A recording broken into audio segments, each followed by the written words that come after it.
For today, we're going to be exploring angles. For this first section, when I go over the terms and the naming, I actually already have my note sheet filled out to save me time of writing, but you're going to have to press pause in order to fill in your note sheet. So pause the video as needed in order to write in whatever you need. We're going to begin by looking at rays and opposite rays. Rays make up angles, and we need to make sure that we label them correctly when talking about lines, line segments, rays, and then now we're adding angles to that list. So a ray is a part of a line that consists of one endpoint and extends indefinitely in one direction.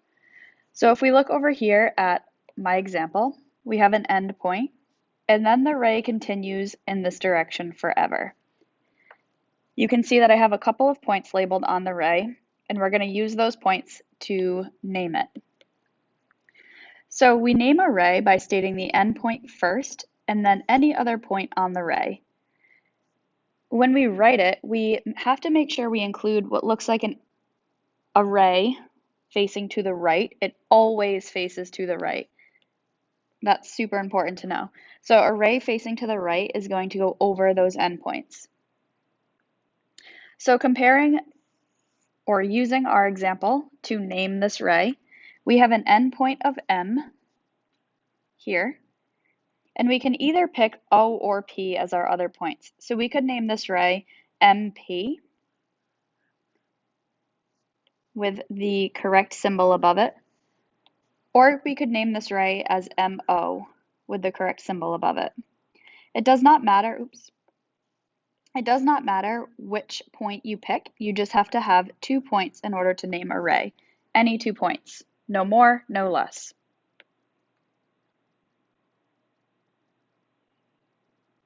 Now, opposite rays are 2 rays that share the same endpoint and form a line.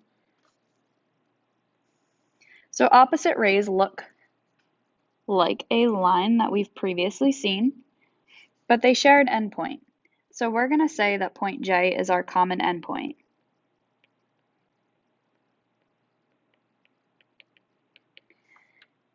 In order to name opposite rays, you name them by their shared endpoint and any other point on each ray. Again, it doesn't matter which ray you're labeling, you always use the symbol of a right-facing ray above the 2 terms, or the 2 points. So I'm going to highlight my first ray using a blue highlighter. I'm going to label the first ray as JH. Okay, it faces this direction, it faces to the left. This is my first ray.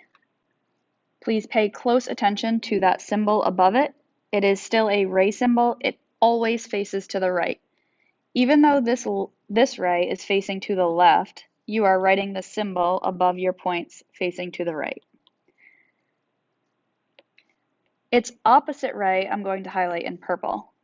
The opposite ray is JK. So notice how there is that small overlapping segment? That's because these rays share an endpoint. So ray JK is the opposite ray of JH. You only have opposite rays if they share that common endpoint. If they do not have a common endpoint, they are not opposite rays.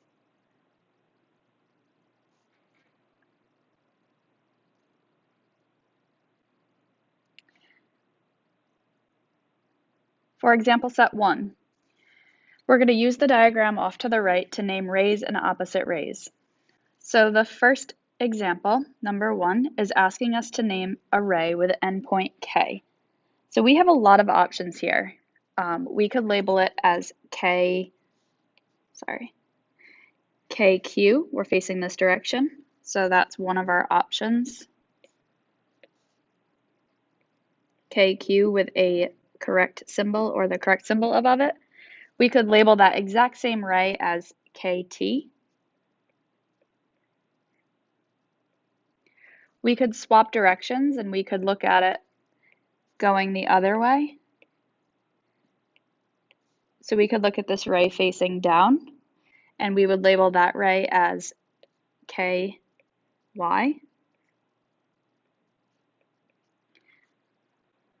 And that's all we have for labeling the rays. So the two rays that I labeled in black are actually the same ray, and the ray I labeled in blue is a different ray. Now we're looking at number 2, which is naming a ray with endpoint Q. So we're looking at different rays here. Endpoint Q, all the rays that I can label, which is the same ray, are all facing in that direction of which I just highlighted. Of course, there are rays facing in the other direction, but we just don't have any points on the line to label it. So I can label this ray in multiple different ways. I could label it as QT. I could label it as QK. I could label it as QY. All the same ray, different points to be used as far as naming. But no matter what, you're always using the first or the end point as your first letter in your naming process. And then number 3 says to name a pair of opposite rays with endpoint T. Okay, so I'm going to highlight TQ as a ray in green, and then I'm going to label or highlight ray, let's label it TY in the blue highlighter. So the reason why those are opposite rays is because they share this common endpoint.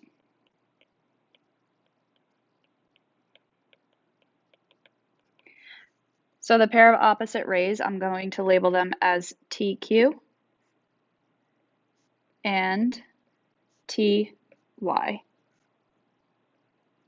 Okay, when you are labeling opposite rays, the common endpoint is always labeled first.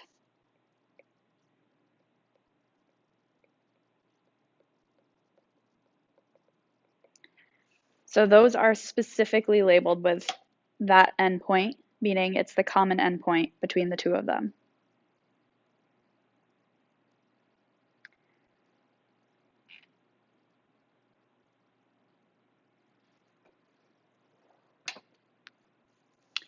Okay, next we're looking at angles.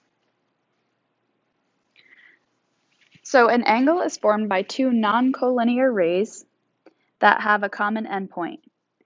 The rays are called sides of the angle, and the common endpoint is called the vertex.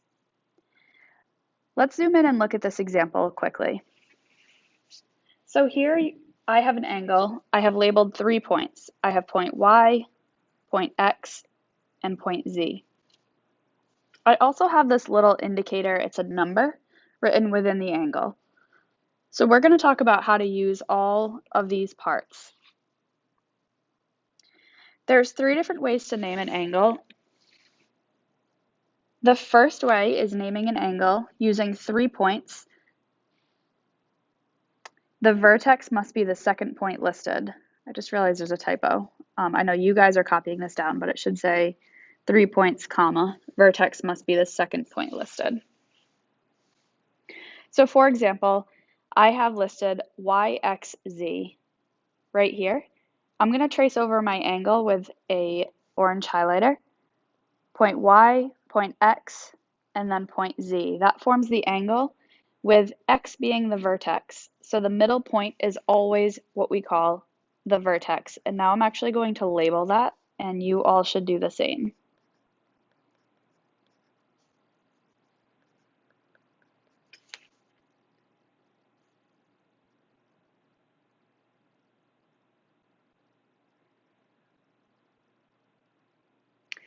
The second way I labeled this angle is ZXY, and I'm going to trace over with an orange highlighter in this direction as well. Point Z to point X, and then X to Y. X is still your vertex, so it is still the middle point.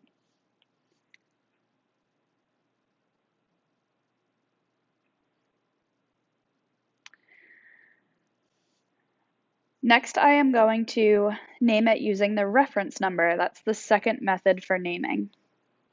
The reference number is this little number inside of the angle. Not all angles will have this reference number, but most of them do. And if you see it, you can certainly use it for naming.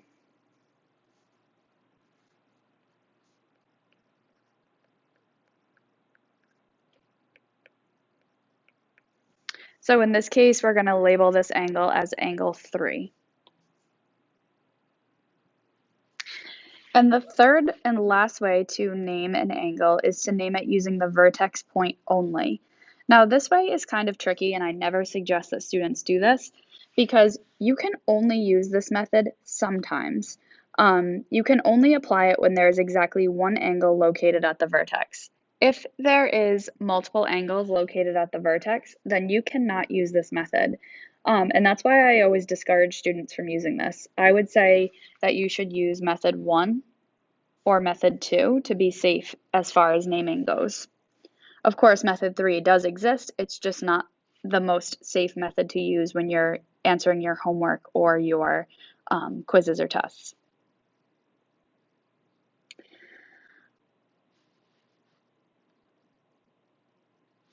Okay.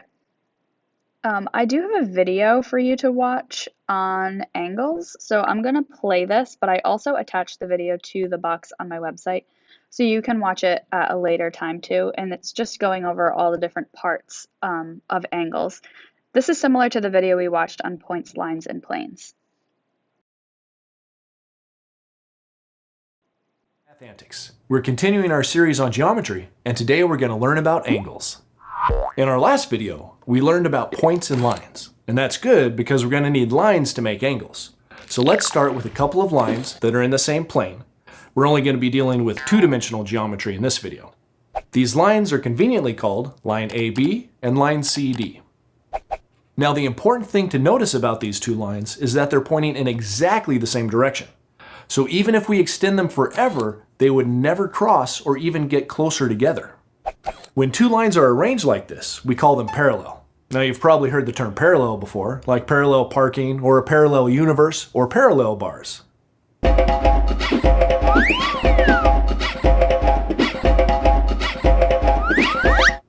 Okay, so parallel lines are lines that will never cross, even if they go on forever. But what if I take one of our lines and give it a little nudge? Now the lines aren't parallel anymore. In fact, they cross at this point right here. Let's name it point P. When lines cross at a point like this, we say that they intersect, and we call the point an intersection. And when lines intersect, they form angles. You can think of the angles as the spaces or shapes that are formed between the intersecting lines. These intersecting lines form 4 angles: 1, 2, 3, 4. But instead of calling them angle 1, 2, 3, and 4, in geometry, we name them by the points used to make them. For example, this angle here can be called angle DPB because if you trace along those points, like connect the dots, they outline that angle. And this angle here, we can call that angle APD because connecting those dots forms that angle.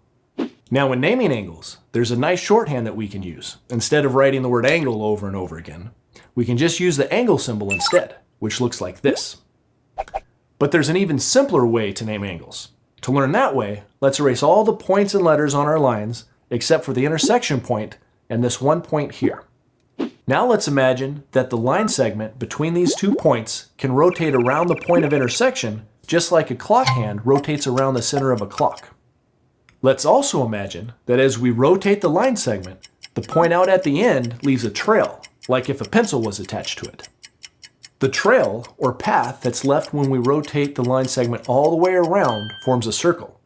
But if we only go part way around, then it forms part of a circle that we call an arc.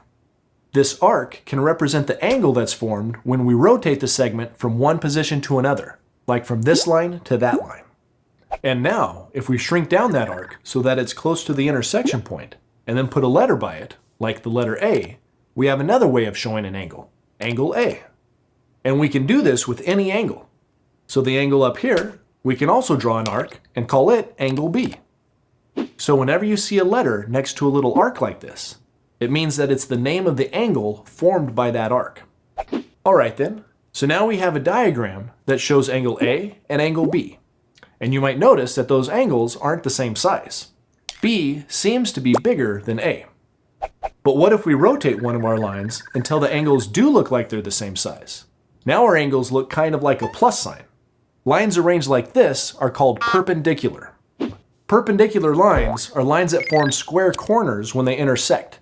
And these square corner angles have a special name in geometry because they're really important. We call them right angles. There's even a special symbol that we use to show when an angle is a right angle. Because they form square corners, we use a little square instead of the arc that we use for the other angles. So whenever you see this symbol, you know that the angle you're looking at is a right angle, and that the lines that form it are perpendicular. Okay, now that you know what a right angle is, let's look at a simple one that's made from just two rays. What will happen if we take the ray pointing up and rotate it like the hand of a clock a little bit to the right, a little bit clockwise? Well, we don't have a right angle anymore because the rays are no longer perpendicular. Instead, we have an angle that's smaller or less than a right angle. Angles that are less than right angles are called acute angles. On the other hand, if we rotated our ray to the left instead of the right, we would get an angle that's bigger or greater than a right angle. Angles that are greater than right angles are called obtuse angles. So there are three main kinds of angles that you need to know about: right angles, acute angles, and obtuse angles. Well, actually, there's one more type of angle that's pretty important, but it's kind of a strange one. It's called a straight angle. A straight angle is just what we get when we rotate our rays so that they point in exactly opposite directions. The result looks just like a straight line, which is why it's called a straight angle.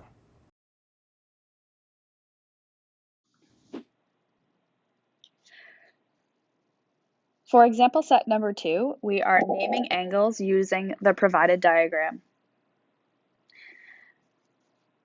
I'm going to highlight a couple of things. In green, I'm going to highlight my points. So I have a vertex, and I'll write that out. A vertex of A. Be careful because this vertex references three different angles. We have this angle, we have this angle, and we have the entire angle if you were to add the two together. So be very careful with that vertex. Besides from the vertex, we have point B, D, and C. In blue, I'm going to highlight my reference numbers. So I have reference numbers 1 and 2. Okay, part A. What are two other names for angle 1? So angle 1 is going to fall in this area. So what I just highlighted in gray. I can see it with the little reference number. I can also see it with that little angle connector, the arch. So two other names for angle 1 could be angle BAD, always making sure that the vertex is your middle point. And I could switch the order. I could go DAB. So that's my two other names for angle 1. I cannot, absolutely cannot just use the letter A. The reason why is because that letter A references three angles, like I just talked about.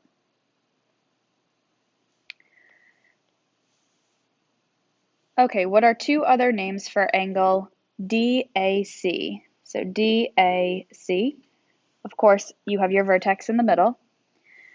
So two other names could be angle 2, using our reference number, and also switching the order of the points, keeping that vertex in the middle, I could label it CAD.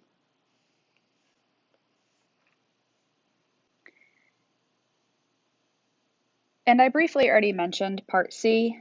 It says, would it be correct to name any of the angles angle A? And the answer to that would be no. It would not be correct because that angle references three different angles.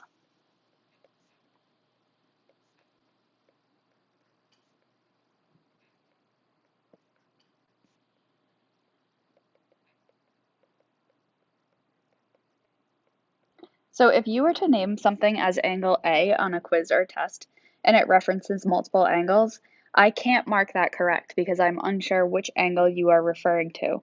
You have to be super precise with naming angles. It's imperative that you always indicate exactly what you're talking about.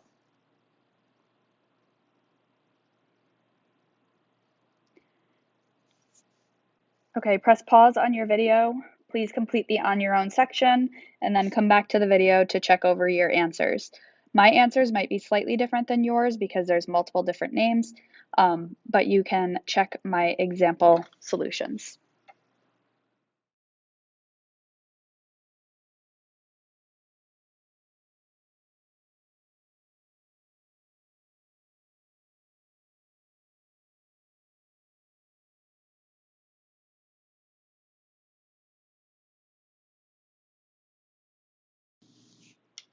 Next, we're looking at how to read a protractor. This year's obviously difficult because we're not in class. I do have a class set of protractors, but we're just not going to be doing this the same as what we usually have. So attached to my classroom post on Google and attached to my website as a link, I have included a printable version of 3 different protractors that you can cut out and you can use. We're only going to be doing a few of these examples, so it's not extremely necessary that you purchase a protractor. The printable ones are more than doable, or you can definitely use them for your notes and practice in this class.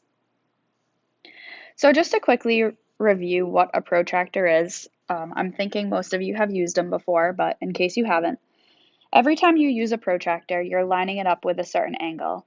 So on this protractor, you have the angle FED, with E being your vertex. So you always place the center point of the protractor on the vertex, and you have that note right on your page. The protractor has 2 scales, so it depends on which side you're going to read it from. Are you reading for this angle here, and you're looking at the inside numbers? Or are you reading for this angle on the outside, and you're looking at these outside numbers? So it's specific to what angle you're looking for, but also use some common sense when you're working with this. If you have an acute angle, then obviously it has to be less than 90 degrees. So which set of numbers would you be using? If you have an obtuse angle, it has to be larger than 90 degrees. So which set of numbers would you be using? If we look at this note, I typed, since ED is aligned with 0 on the inner scale, use the inner scale to find that EF, or ray EF, this here, is aligned at 50 degrees. So we're looking at those inner numbers. Also, I have this little note off to the side that you should add in. To indicate the measure, write a lowercase m in front of the angle symbol. So to indicate that the measure of angle FED is equal to 50, you write it just like this. Okay, you have your little m for the measure, and then you indicate that it's angle FED, and then you write your angle measure, or whatever it's equal to.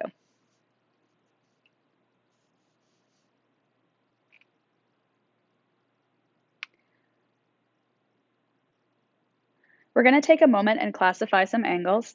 These are angles that you've previously worked with, so once I say these names, they should sound familiar to you, something that you've done in the past. The first angle is an acute angle. An acute angle is between 0 and 90 degrees. It does not equal 0 and it does not equal 90. It's between those 2 values. So I'm using x because x is your angle measure. A right angle is precisely 90 degrees. That means that x is equal to 90. And we have this little angle marker here. Don't forget about that symbol. That symbol indicates that you have a right angle. Next, we have obtuse. And an obtuse angle measures between 90 degrees and 180 degrees. It's between those 2 numbers. It does not equal them. And the last type of angle is called a straight angle. And a straight angle measures exactly 180 degrees.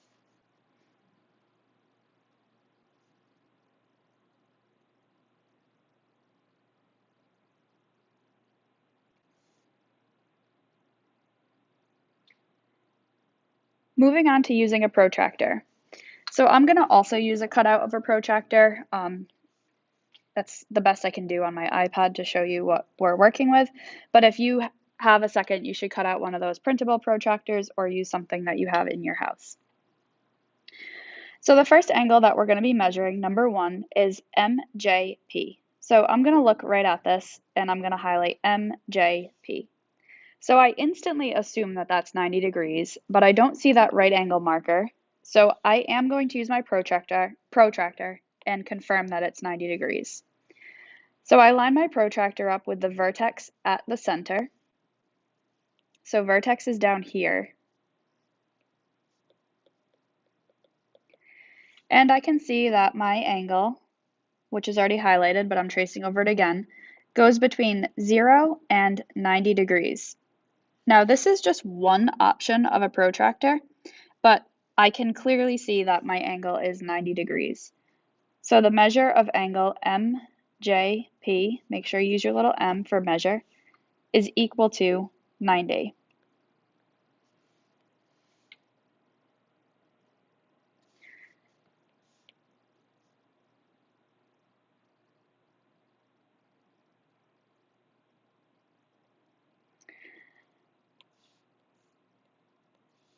Okay, next I am going to highlight my angle for number 2, LJP,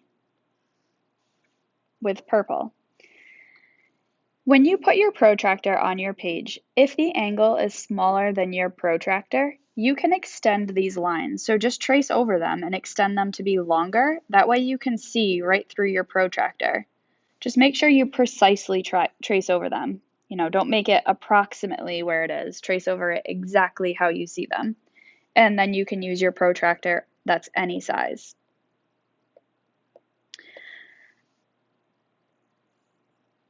One second, let me erase.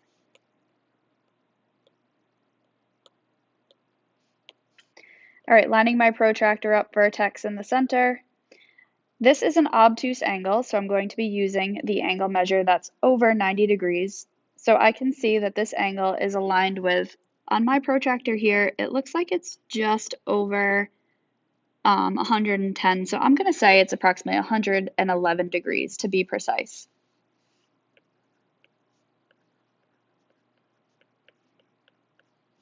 You know, do your best with your protractor. I'm fine with it being slightly off compared to other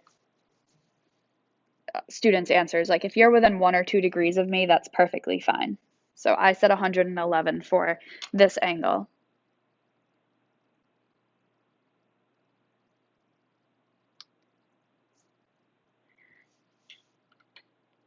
Okay, and the last angle that we are going to be looking at is going to be NJP. And I'm going to use a blue highlighter for this one.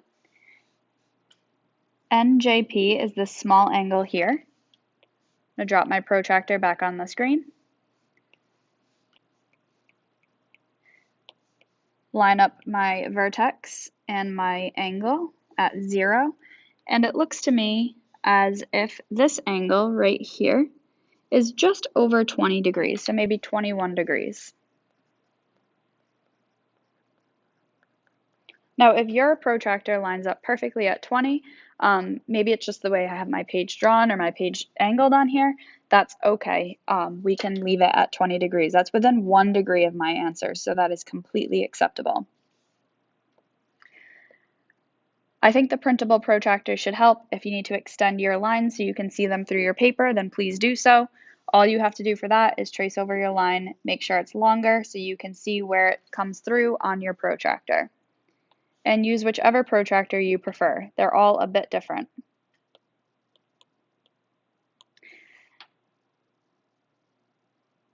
Moving down to congruent angles. So congruent angles are angles that have the exact same measure, just like we previously talked about congruent segments.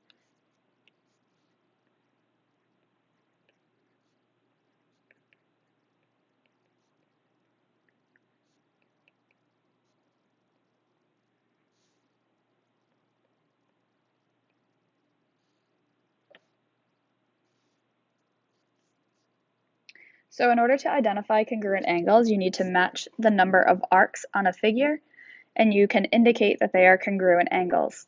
So here you can see that not only do we see each angle is 55 degrees, but we also see that these two angles both have two congruent markers, whereas this angle and this angle only have one congruent marker. So you match the number of arcs between the angles to indicate which ones are congruent.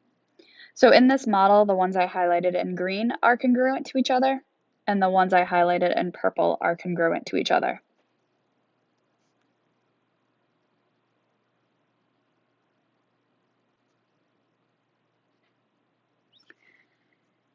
For the next example set, we are identifying congruent angles.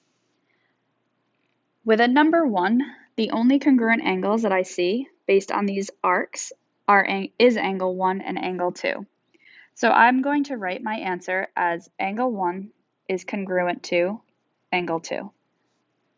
Now there might be more congruent angles within this figure, but based on what the model is showing us, that's all we know of. So this is our only answer.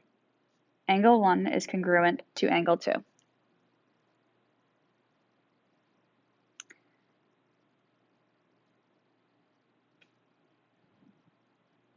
For example 2, looks like we have a lot more going on here.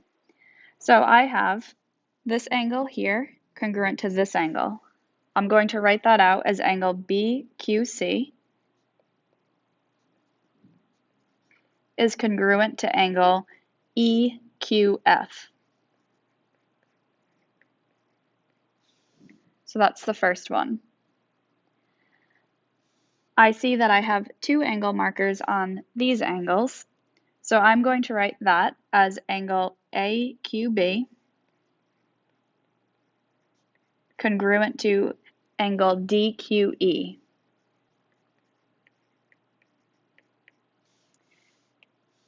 And then lastly, I see that I have these 2 angle measures that measure 45. So I'm going to draw in my arcs. I'm going to use 3 arcs for each of those angles to indicate that they are congruent. And I'm going to label them as angle AQF is congruent to angle DQC. Notice that I did not use angle Q for any of the naming. That's because Q is the vertex. However, Q cannot be used to name any angle on that diagram. It represents so many angles that you could never precisely identify one of them as angle Q.